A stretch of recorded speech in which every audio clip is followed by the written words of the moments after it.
Hey all, how's everybody doing? Coronavirus and all. I've been a little under the weather due to a kidney infection and just being trapped in my house, so still going strong.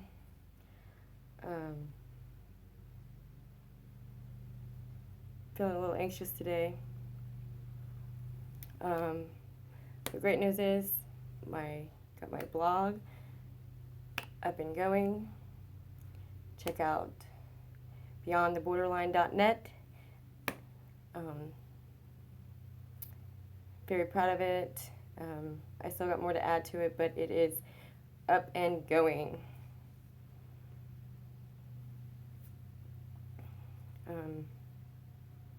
Today we're going to talk about impulsive self-destructive behaviors. If you have BPD, you may engage in harmful sensation-seeking behaviors, especially when you're upset. You may impulsively spend money you can't afford, binge eat, drive recklessly, shoplift, engage in risky sex, or overdo it with drugs or alcohol. You may self-harm as well. Anything to in the moment when you're upset, anything to not feel so upset. They will make you feel better in the moment. That's exactly what it does. That's why I'm sure not every person with BPD does this, but that is the main reason.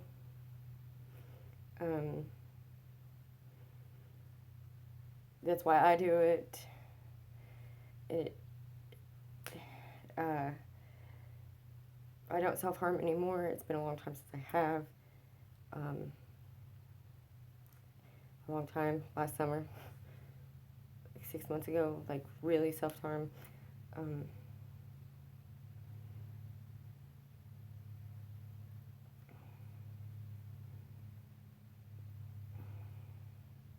These behaviors can hurt the person with BPD or those around them long term, and that doesn't mean necessarily physical hurt, but it can leave long-lasting impression. A lot of times we're embarrassed or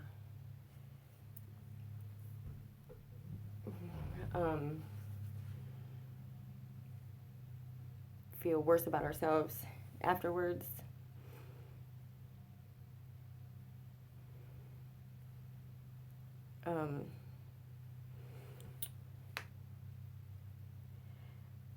The big game changer for me is how much I've changed. My behaviors have changed. But so much that it's hard to explain. My behaviors have changed drastically. Like, I think about my actions before I do them. I think about what I say before I say things. I'm a completely different person. But also at the same time, I feel more lost, desperate. I have no idea how to cope with anything. When I get upset, I automatically feel like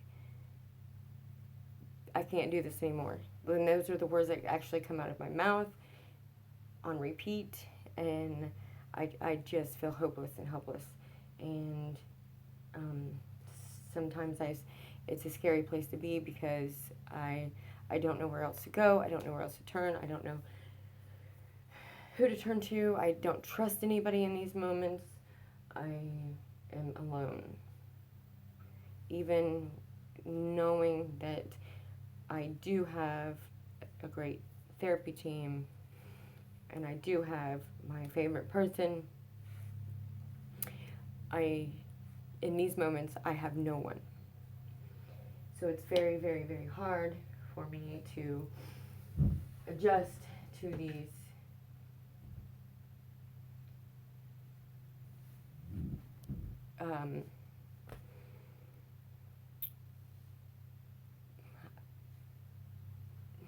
different circumstances because I am alone. And there's no changing that.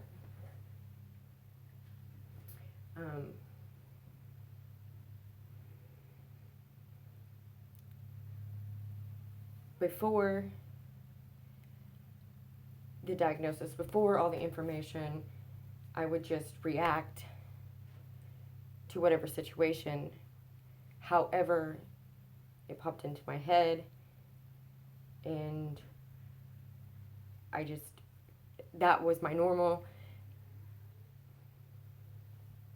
I just did whatever was there. Whether it was, making something up, or just ignoring it completely, or just, even if my way wasn't best, but I thought it was best, that's black and white thinking. That's how it was. That's what it was. I had no hobby. I had no, I went to work. I worked, and I worked, and I worked, and I worked. I was addicted to work. That's how I dealt with, and I didn't even know workaholic was a real thing. It was an addiction that I didn't even know I had. So that was a challenge. And now I'm at a point in my life where I can't even go be around people. And it's a total, might get a little emotional, sorry, but it's a total 360 of what I was and who I used to be, and now I can be around nobody. Absolutely nobody. I used to be outgoing, and I in my mind, I think every single person in the world is evil, even if they might not be. I just can't. I can't tell the difference anymore. So dealing with trying to figure that out is very hard, frustrating. So as far as self-destruction goes, I have been very self-destructive.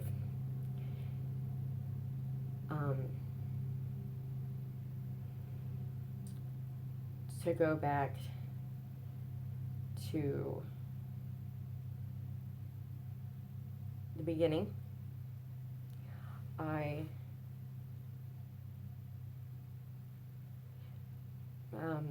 had some things happen to me, and I blamed somebody else for them because I was too afraid to blame the person that was responsible. So it really started then. And then shortly thereafter was my first suicide attempt. And then the cutting started. And I was just 12, 13 years old. And I blamed my father for leaving and not protecting me for many years. I blamed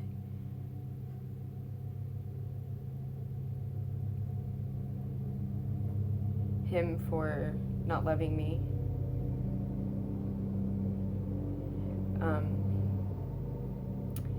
And then throughout my childhood and my teenage years, more things happened to me that I'm not yet willing to discuss with the world, but maybe one day, which led to more self-destructive behaviors.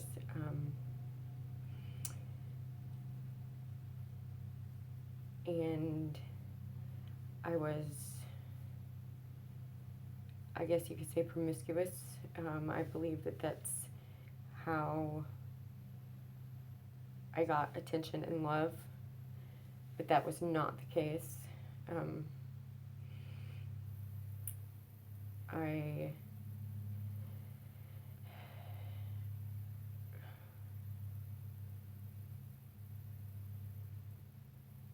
would try anything to numb my pain.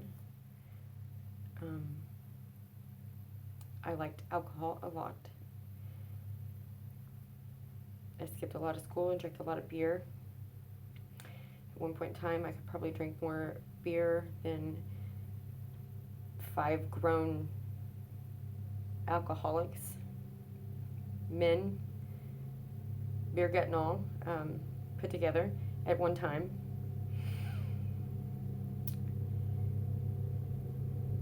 And I got pregnant, had a kid, worked a lot.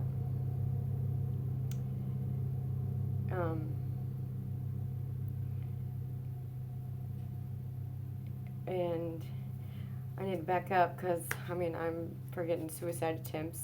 And before I ever got pregnant, my second one, I was 14, adopted. The night before, I called my sister, and basically she just acted like it was, like, I called her at 3:30 in the morning, and she acted like it was a huge deal. Didn't want to talk to me. So I took a whole bottle of trazodone and slept for 2 days. Didn't kill me, obviously. I'm still here. My adopted mom doesn't even know this. It would probably crush her if she found out. But it probably crushed her when she found out I tried to kill myself and everything else I've ever done that she does know about. But, I've had 6 suicide attempts. The last one was the worst. I have wrecked my life. I have hurt people that probably cared about me. Maybe cared. I don't know.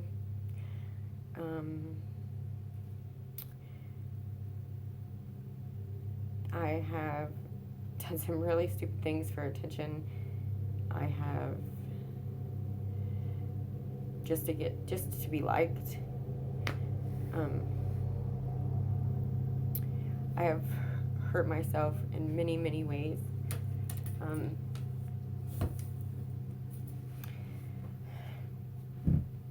don't know how well you can see. For those that are watching the video of this, I have scars all over my arms.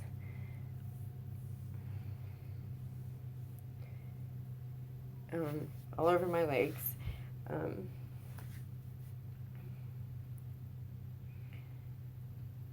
I have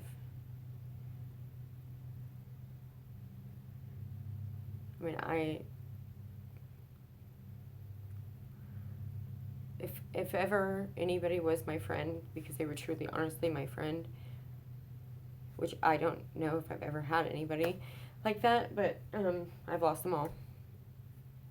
I have been totally fake because I never knew who I really was. I've always adapted like a chameleon to the group of people I was around and who I hung myself around.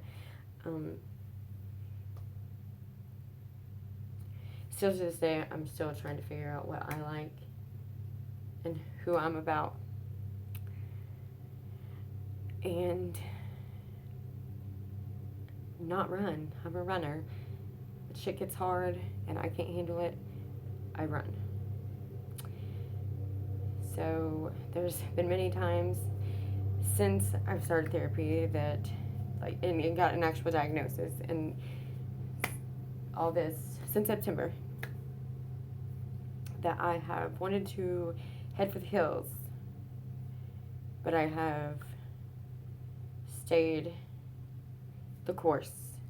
And there's been times that it's been hard. Like, on my knees, praying to a God I don't believe in. And I'm sorry for those who get upset with me when they hear that. And when I say that, there is a small piece of me that still believes in God, but that piece is just barely hanging on. For the most part, I do not believe in God. I have seen, dealt, and watched way too much evil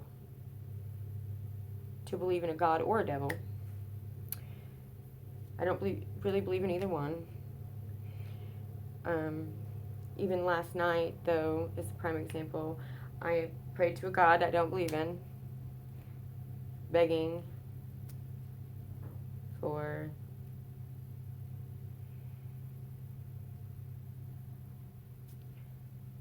a change. Something's got to give. Something's got to give. I've been doing my part. With that being said, I also feel like I'm cursed, and I feel like if there is a devil, I'm the devil or the spawn of. Because I feel like bad, negative stuff surrounds me. I feel like I can be accused of things I don't do and things I've never done or would never do. I would never intentionally hurt another human being. Why? Because I know what it feels like to hurt. I know what it feels like to feel so intensely. No, I didn't know that the whole world didn't feel like that. I didn't know it was just a certain select amount of people that felt these intense feelings. But I do know what it feels like to hurt so bad you want to rip your own heart out. And I have since I was little. I've known what that pain feels like, and I would never inflict that pain on somebody else purposely, ever. Yes, I have caused pain to other people, but never purposely. I would never steal from somebody purposefully, or not even purposely. You can't, you know what I'm saying. I would never steal, and I would never hurt anybody on purpose.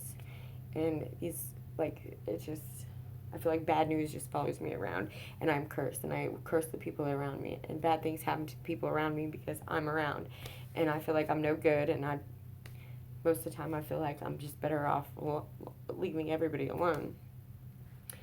And I know that I can't think like that, and I know I have to, give myself pep talks and blah, blah, blah, blah, blah, and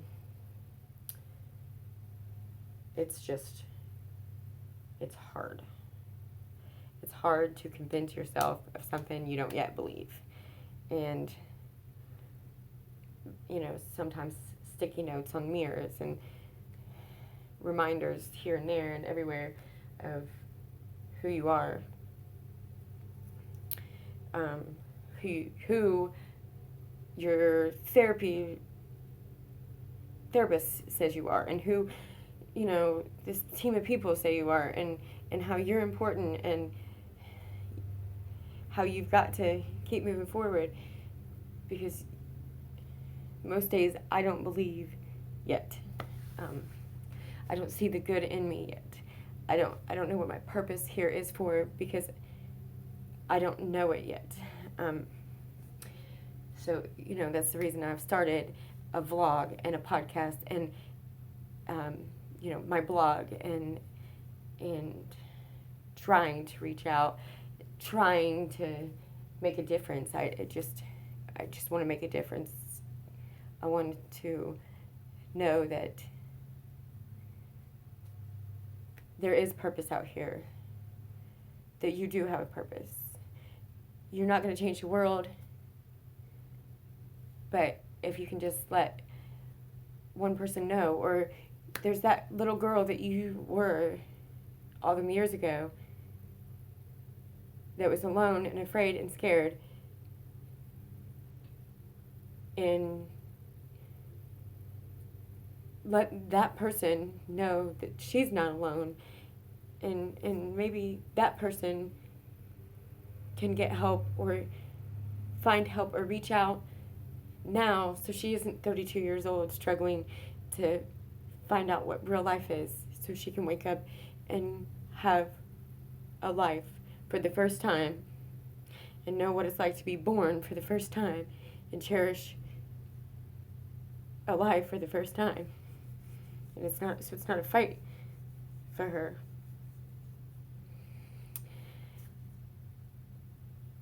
Because that's not the way life's supposed to be. Life isn't supposed to be a fight to want to live. You're not supposed to have to, or want to, there's not supposed to be, sorry, my words. You're not supposed to want to fight to live. You're supposed to want to live. And there's so many people I know that are fighting to want to live. And I don't know them personally. I don't know their names. I don't know their faces. I just know that I'm not alone. And it's stigmatized. The mental health is stigmatized in it.